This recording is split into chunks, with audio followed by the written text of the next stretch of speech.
Welcome back to Minecraft. This is episode 4. I'm 10 bulls to Mars. Last time we made some connections through the Nether, and made it to the desert and the mesa. We had a really good time caving with 10 cows to Mars. Right now I've started recording because I think it's about time we moved our bedroom to a place with a cool view. There's 22, a couple more will let me get up there. Let's get a ladder going. Well, my two priorities with a bedroom in Minecraft are being next to the storage room and being next to the Nether portal. Now, this is not right next to my portal, where I want to eventually put the storage, but it's very close. I think there will be an opportunity for a shortcut, sort of fireman's pole type of setup, where I can drop down. You know, you don't really hang out in a Minecraft bedroom, you just respawn there in an emergency. So let's at least take the wall out to there. And then on this side, it seemed like I was pretty close as well. Just knocked a torch out. But yeah, that's where the window is going. And you can see already, that's kind of cool. Go and take a look at how it looks from the outside as well. I think this shape has a lot of potential. Definitely. Changed the floor height in here. I had miscalculated that, so that's why there's a lot of cobble here. Yeah, I really like this.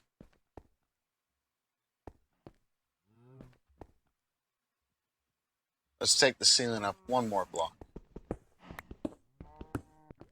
We have the option to go up and down.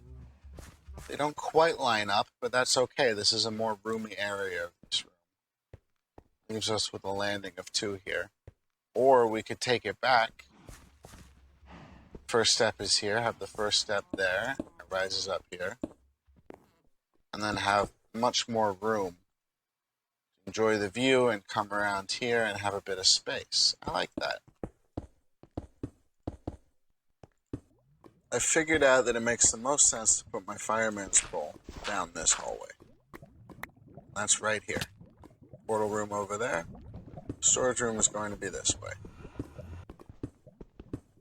In addition to the bedroom, I want to build an enchanting room up here. This episode, I'm planning to get a squid farm going. Get some ink, make some black stained glass, and use that to make a safe tunnel through the Nether and start laying down some rail that I know won't be blown up by gas as long as it's enclosed with glass. Really looking forward to getting that started. Even a simple rail network is such a great upgrade from walking.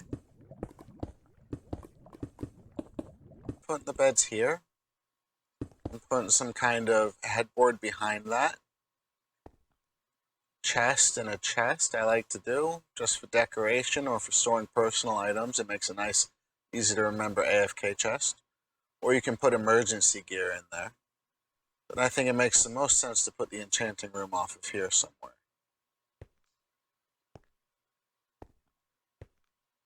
It'll be 5 wide with its own interior wall starting there. So the room is here. 1, 2, 3 is the center. 4, 5. We come in here, leave room for the double wall.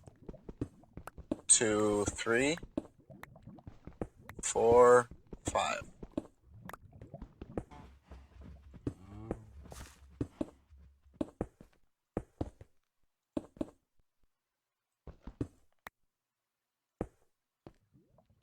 I don't know about you guys, but I like a really cramped enchanting circle like that. I'll even double the bookshelves beyond what's needed eventually, or triple them. Because it's just, you know, it really feels like being in a mage's tower, just surrounded by books, all those magical symbols floating towards you. You can see the setup I've been using to get sugar cane for the books the old-fashioned way. Well, I was down here, moving some lava from a loud pool into a nice block of obsidian for future mining. But as you can hear from that sound, I think our trap has caught its first pigman. As you can tell from the capacity, there we go. Once he's angry, he starts coming toward me. But you can tell from the capacity, this thing isn't designed as a farm. It's just designed to keep them in, and that it does perfectly. Sweet. Now we just place down this enchanting table. And with all these levels I've gathered, guys, if you're gonna make an Enderman trap, make it big enough. Sort of back to square one when it comes to enchanting some diamonds and not wasting all my materials. But you know what? There's an alternative to not wasting materials, and it's wasting materials.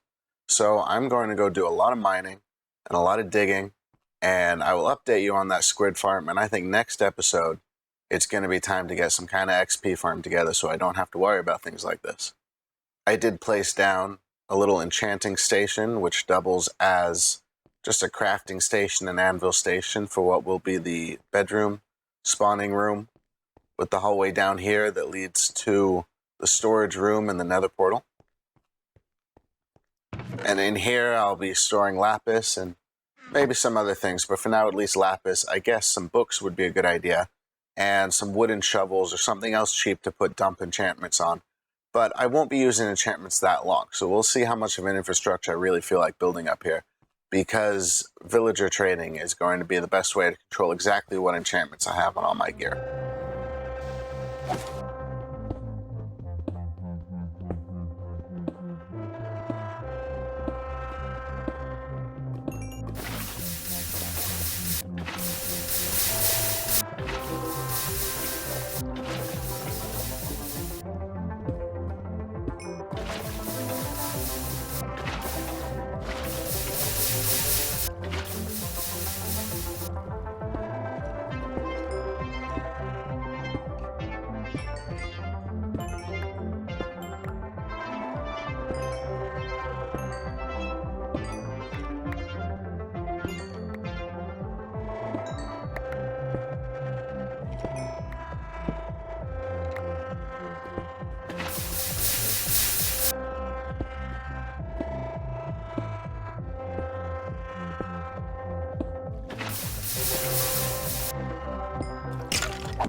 Okay, now that we're not so hopelessly low on materials, it's time to get to that squid farm I've been talking about. It's designed by Docm77 and JL2579. I'm sorry, JL, that's too many numbers. This squid farm is retro.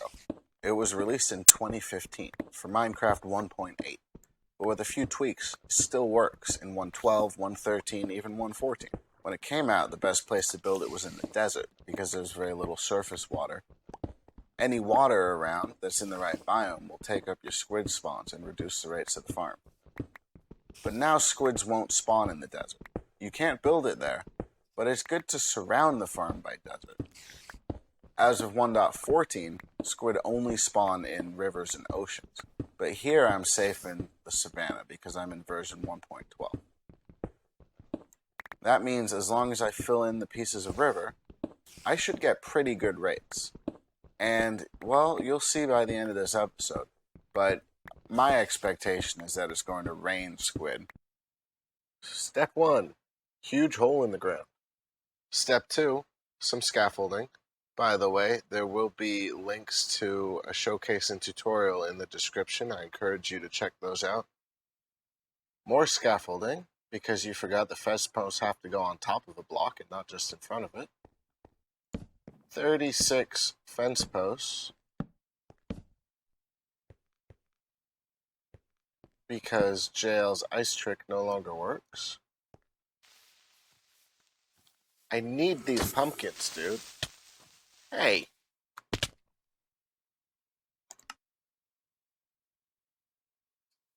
Those guys are mean. I got no wood to make tools. I got so much iron, no wood. I'm gonna give the husk a run around, try to get down my ladder. Yeah.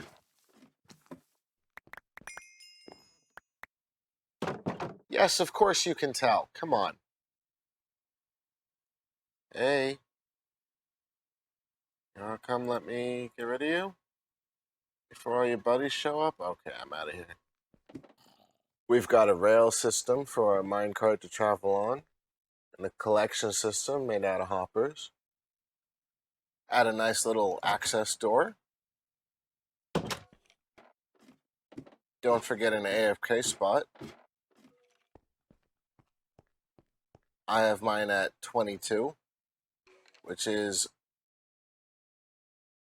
24 blocks away from the bottom of the central water column. A roof. And now the fun part. As soon as I get some water in here, squid should start spawning. Now this is where you hope you haven't missed a fence gate and flooded out your entire machine. Yep, I missed a step. I need another layer of fence gates in order to keep that from spilling over the side while still allowing the squid to pass through. So I'll go collect those rails before they despawn and put in the extra fence gates that I need.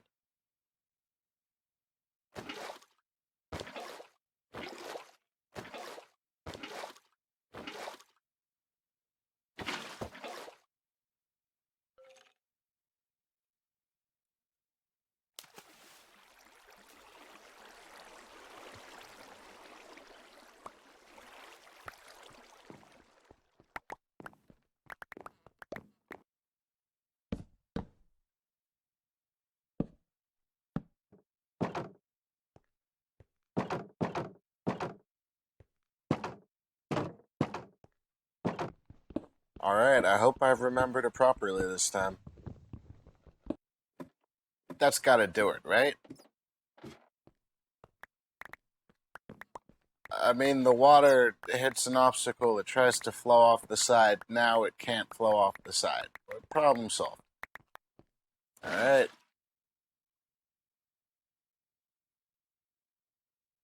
Success! That's the way to do it.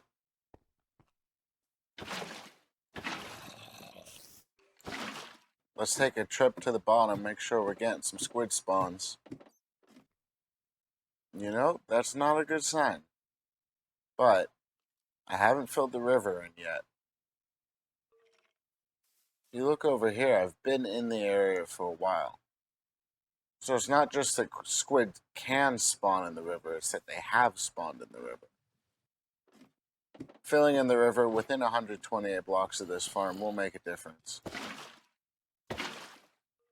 One thing we can't control is the amount of water around spawn. Well, we could control it, but the active spawn chunks is quite a large area. And, you know, you can optimize for a lot of things with your spawn and with your seed. This squid farm, I chose not to make it one of them. So we'll see how this goes as we fill in the rest of the water sources and start filling up the river. So we're going to do that next because essentially that's part of building this farm, is not having a squid-filled river surrounding it on three sides. Desert on three sides? Great. River on three sides? Not so much.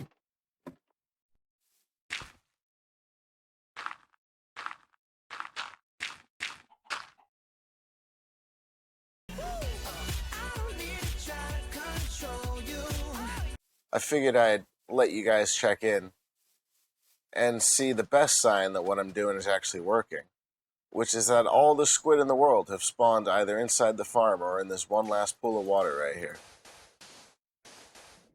I'm almost done, and even though this pool of water looks pretty small, staying on camera to fill it in with you would take forever.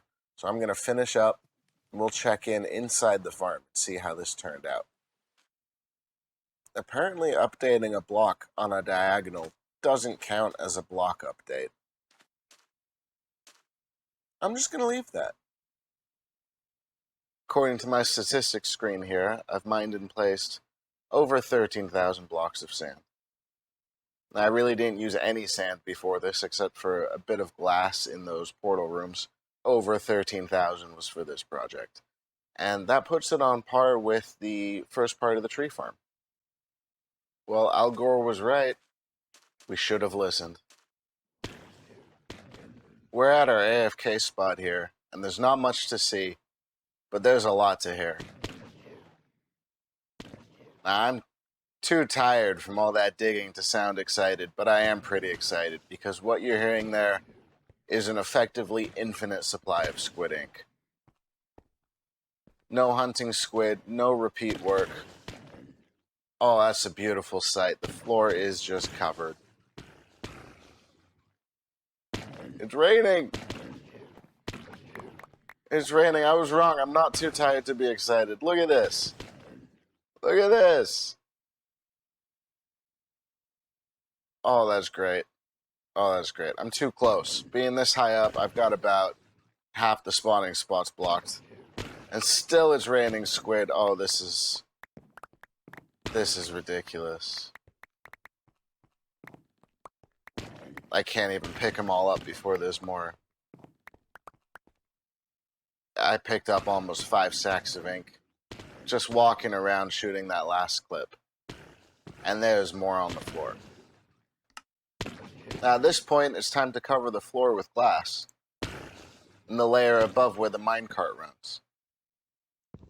And since just standing here is basically a source for infinite ink, I figured, hey, make it the first project on the server with black glass.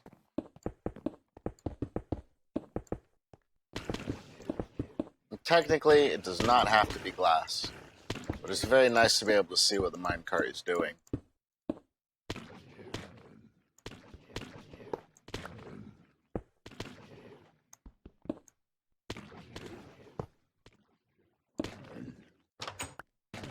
Now we can see this thing in action. It starts on the slope. It goes out and picks up a ridiculous amount of ink from above the glass layer.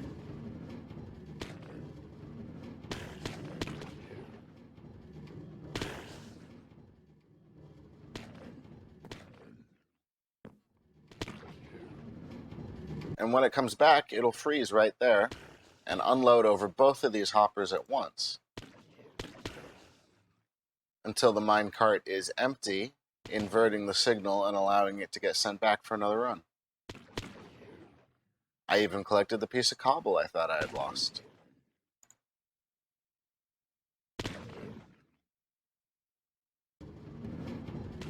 And there it goes.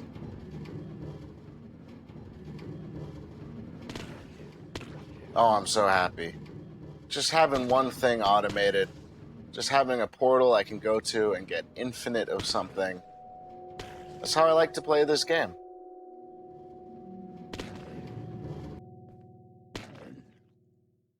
You can see we have another stack coming in.